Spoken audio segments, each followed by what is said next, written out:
Ika-6 na kabanata.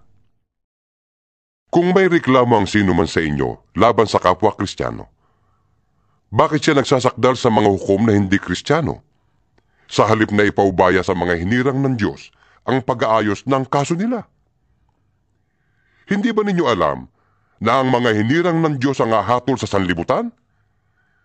Kung kayo ang hahatol sa sanlibutan, hindi ba ninyo kayang hatulan ng ganyang kaliit na bagay? Hindi ba ninyo alam na hahatulan natin ang mga anghel? Gaano na lang ang mga bagay na may kinalaman sa buhay na ito? Kung may mga kaso kayo, bakit ninyo ito idinudulog sa mga taong hindi kinikilala ng iglesia? Dapat kayong mahiya. Wala bang isa man lang sa inyo na marunong mag-ayos ng awayan ng magkakapatid? Bakit nagsasakdal kayo sa hukuman, kapatid laban sa kapatid? At sa harapan naman ng mga hindi mananampalataya? Ang pagkakaroon ninyo ng usapin laban sa isa't isa ay isa ng kabiguan sa inyo. Bakit hindi na lamang kayo magtiis kung kayo'y inapi? Bakit hindi na lamang kayo magpalamang? Subalit kayo pa ang nangaapi at nandaraya, kahit sa iba ninyong mga kapatid sa pananampalataya. Hindi ba ninyo alam na ang mga makasalanan ay walang bahagi sa kaharian ng Diyos?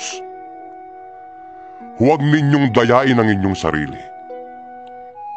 Ang mga nakikiapid, sumasamba sa Diyos-Diyusan, nangangalunya, nakikipagtalik sa kapwa lalaki o kapwa babae, nagnanakaw, sakim, naglalasing, nanlalait ng kapwa o nandaraya, ay walang bahagi sa kaharian ng Diyos.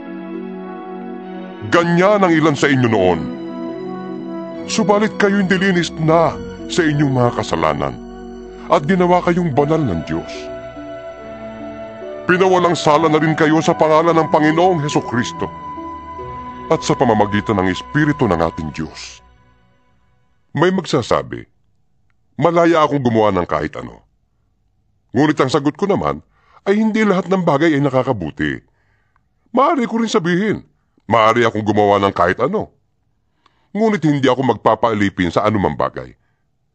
Sasabihin naman ng iba, ang pagkain ay para sa tiyan, at ang tiyan ay sa pagkain. Totoo yan. Ngunit parehong sisirain ng Diyos ang mga ito. Ang katawan ay hindi para sa pakikiapid, kundi para sa paglilingkod sa Panginoon. At ang Panginoon naman ang nag-aalaga sa katawan. Muling binuhay ng Diyos ang Panginoon, at tayo man ay muling bubuhayin sa pamamagitan ng kanyang kapangyarihan. Hindi ba ninyo alam na kayo'y mga bahagi ng katawan ni Kristo? Kukunin ko ba ang bahagi ng katawan ni Kristo upang gawing bahagi ng katawan ng isang masamang babae? Hindi maaari yan. Hindi ba ninyo alam na nagiging isa ang katawan ng masamang babae at nang nakikipagtalik sa kanya? Sapagkat sinasabi sa kasulatan, silang dalawa'y magiging isa.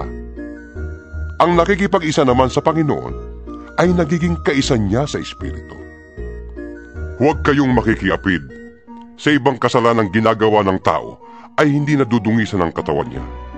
Ngunit ang nakikiapid ay nagkakasala laban sa sarili niyang katawan.